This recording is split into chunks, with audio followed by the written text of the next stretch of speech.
Imagine being a doctor and in an instant you're picked up and imprisoned in a concentration camp. At one moment, your entire life is changed. Now imagine, upon that, your father, mother, brother, and wife are all also taken captive and all put in different locations. How would you deal with this? And further on top of this, now imagine that you had been working on a manuscript, a book, your entire life. And this is the single manuscript copy of your book.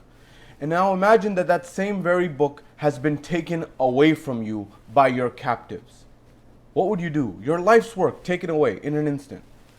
Well, this was the world of Dr. Victor Frankl. And this is the book that he authored much later called Man's Search for Meaning. How would you cope with this? According to a survey of lifetime readers conducted by the Library of Congress, the largest library in the world, Man's Search for Meaning by Viktor Frankl is one of the top 10 most influential books of all time, having sold over 16 million copies worldwide and having been translated into dozens of different languages. Man's Search for Meaning follows the journey of the psychiatrist Dr. Victor Frankl as he entered the world of imprisonment and began to take a seat in his patient's chair and analyze his own mind, much the same way that he would analyze the mind of his patients. The book is divided into 3 sections. The first being a memoir of Dr. Frankl's journey and time in concentration camp. The second, a summary of logotherapy, that is the study of meaning in one's life, Dr. Frankl's contribution to the area of psychotherapy, that is. And the third and final section of the book is dealing with tragic optimism. That deals with how people find meaning in tragic and difficult suffering circumstances. So let's jump right into this amazing book. Big idea and major idea number 1. The first major idea in the book that we can find is that he who has a why to live can deal with almost any how. Dr. Frankl talks about and shares a story of 2 prisoners who were there in the concentration camps with him.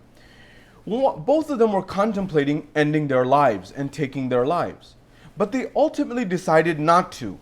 And the reasons as to why they decided not to are interesting to note. Dr. Frankl highlighted that one of the individuals decided not to take their life because they believed that their child was waiting for them on the outside in another country, and they were waiting to be reunited with their loved one. This was one. The other individual did not take their life because they were a scientist and they knew that they had much work that had not been published that they still needed to publish. This pursuit of publishing the unfinished work inspired this individual to carry on and not take their own life. It's here that Dr. Frankl understood that he who has a why for their life can deal with almost any how, however difficult that how may be. For the first individual, it was their love of their child, their love of their loved one who was waiting for them on the other side. And for the scientist, it was the work, the love of knowledge and sharing that knowledge with others, which motivated and inspired the individual to keep going.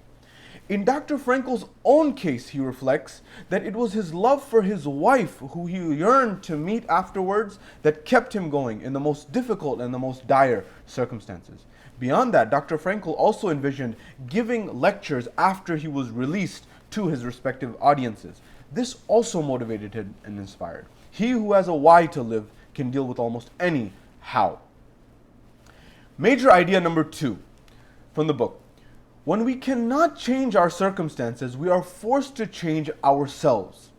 There's an example of a patient in Dr. Frankl's work who could not deal with the death of his wife. A very difficult and traumatic circumstance. He couldn't come to terms with the agony, the pain, the sadness, the depression of losing his wife.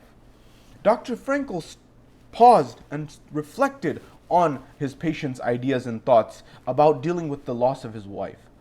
And he paused and he thought, and he looked back at his patient and he asked one question. And he said, "What if the tables had been turned?" The patient said, "Excuse me, what do you mean?" "Well, what if you had died and she was left to remain? And she was living and you had died?" The patient froze and began to contemplate. And then he paused, and after the brief pause he said, "Well, she would suffer. She would feel pain. She would feel a sense of agony and anguish and depression, the same way I'm feeling it." Then Dr. Frankl said, can you imagine and can you consider that by her dying before you, you saved her from the pain and the agony of having to deal with your death? You saved her from feeling those same emotions that you yourself are feeling right now? The patient paused, and at that moment, he stood up, shook Dr. Frankl's hand, and left the office, having understood what Dr. Frankl just said. Dr. Frankl here understood that when we are no longer able to change our circumstances, we are forced to change our mindset and we are forced to change ourselves. Dr. Frankl knew that he couldn't bring his wife back to life, but he knew that he could change the perception around the death in the mind of the individual. Think about that in your own life, how you can reframe environments. Who have you saved from suffering? Big idea and major idea number 3 from the book is that there are 3 elements of meaning in our lives. There's work meaning, there's experience meaning, and there's attitude meaning. And we'll go through each of these very quickly with respect to what they mean. Dr. Frankl argues that meaning in work is when our passions and what we love are aligned with our work. This actually relates to the work of another famous author by the name of Mihai Csikszentmihalyi, who wrote the very famous book entitled Flow. That when we are doing the work that we love and are passionate about, time flies by, and many times we don't even notice.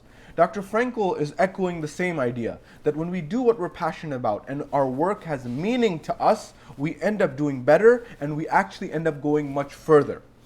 On top of this, the next level of meaning is meaning and experience. Dr. Frankl argues that we should experience meaning in such things as love. Love for our family, love for our friends, love for our spouses, love for people in our lives that are important to us. And this, he argues, is the antidote for our modern world of materialism. Because when we feel emotions such as love for our family and loved ones and our spouses, we no longer have to worry about the emptiness that may emerge from materialism of houses and cars and other things that don't have that sense of meaning and purpose. Dr. Frankl was able to experience this in the form of his infection for his wife, which helped him get through imprisonment. Meaning and attitude, the third level, is understood by how we deal with suffering, how we deal with those difficult circumstances and find meaning in those difficult circumstances that we may be dealing with in our own lives, the greater meaning behind the suffering. This may be a very powerful way to have meaning in our attitudes. Dr. Frankl argued that suffering may actually be a huge human achievement. Why? In order to understand what life demands of us, unfortunately, the only way to come about to that realization of what I'm meant to do and what my purpose is through challenges and suffering. Therefore, suffering is seen as a way of helping us understand what life is and what life demands of us, and it helps us understand our greater purpose and our greater meaning. The major idea number 4 of this book is that prisoners who concentrated on their inner lives were more likely to survive than those who focused on their external lives. Those people who imagined their loved ones in their memories, in their imagination and the memories that they held, those individuals got through better. Those individuals had remembered the good times. They were the ones who thrived and flourished. What did they remember? They remembered dinners around the table with their family and their loved ones. They remembered walks in the parks. They remembered the beach visitations and spending time by the seashore. These memories empowered the prisoners. They understood that imagination, thoughts of the past, were things that the guards could not steal, could not snatch from them, and they belonged to them. This was the idea of the last freedom that the ancient philosophers talked about. Your thoughts cannot be stolen from you. The way that they would relive these moments with their loved ones really showed a powerful sense of the human mind. They imagined these conversations with their loved ones. Even in their imagination, this helped. Because again, the guards could not touch these thoughts. Even when a bird was flying overhead and they looked at this and they were grateful and they thought about the beauty of this moment, it helped them tremendously. Further than this, Dr. Frankl noticed that those who channeled their inner meaning and spiritual lives and who lived in accordance to these spiritual meanings and these values, they did better. For example, those prisoners who channeled their spiritual lives and their values, they would take bread that they needed themselves, but they would give this bread to their fellow prisoners. This was them channeling their spiritual and their value-based lives, and this helped them live more resiliently and longer. Logotherapy, which is Dr. Frankl's contribution to psychotherapy, argues that motivation to act comes from our sense of meaning. There's actually scientific data to back this up, a substantial amount, in fact. Those who have meaning are more resilient in life. Take, for example, a study conducted by Johns Hopkins University in the United States. It found in a survey asking what are the most important things in life, it found that an overwhelming majority of people said that the most important thing in life for them is to find a sense of meaning, a sense of purpose. In fact, 78% of the respondents said that to find a sense of meaning and sense of purpose was the most important thing for them in their lives, because it counters the sense of emptiness and lack of meaning that exists in our world. And this is what's called the existential dilemma, or the existential vacuum that Dr. Frankl identified. The point number 5, major idea number 5, and the final idea that we'll be discussing here from the book, is that those who have their own personal sense of meaning are those who survive.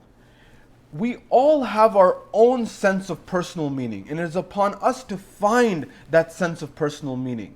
That each individual has their own meaning, whether it's work meaning, whether it's in their personal lives, whether it's in their experience, and whether it's in other aspects of life. Each individual has their own sense of meaning. For example, in the case of the prisoner who was waiting for their child, their love that they felt from their child is what their meaning was. For the scientist, it was their love of knowledge. That's what their meaning was. For Dr. Frankl, it was the meaning derived from his love for his wife, as well as his academic pursuits and sharing with the world his insights. Dr. Frankl knew that he was the only individual in the world that could write the book that he needed to write. That book that would talk about and become Man's Search for Meaning, for example, that book was the only one that could be written by him alone. Why? Because of his academic experience, because of his professional experience, and because of his experience in concentration camp. All of these things allowed him to be the unique individual to write that book, and the only individual to write that book. That gave him tremendous meaning. To the extent that Dr. Frankl would go in the yard in the concentration camp and find scrap pieces of paper and write down and jot down his ideas. This gave him immense meaning to survive and persevere and get through the most difficult times. Channel this in your own life to find your own individual, particular, specific sense of meaning, and you will gain strength and resilience through it. Ironically, despite the success of Dr. Frankl's book, Man's Search for Meaning, Dr. Frankl himself did not consider the book to be his greatest achievement. In fact, he argued that and considered that the success of the book was an indication of the misery of our time. That is the lack of meaning that existed in people's lives. And it revealed the hunger for a meaningful existence that people had. I hope the insights from this book have been beneficial to you, and although the book chronicles Dr. Frankl's own understanding of his life and his own experiences, I hope you use this to channel your own sense of meaning and sense of purpose in your life so you can persevere and prosper and live a more resilient life through your challenges and the difficulties that you face. We all have our own journey, and we all have our own personal sense of meaning. It is upon us to find that. And I hope you will find the strength through this reading and delve into the book to find your own insights as well. I hope that this has been beneficial to you, and I hope you've learned from this, as I hope that this helps us become and make a more beautiful and a more resilient and meaningful world. All the best to you.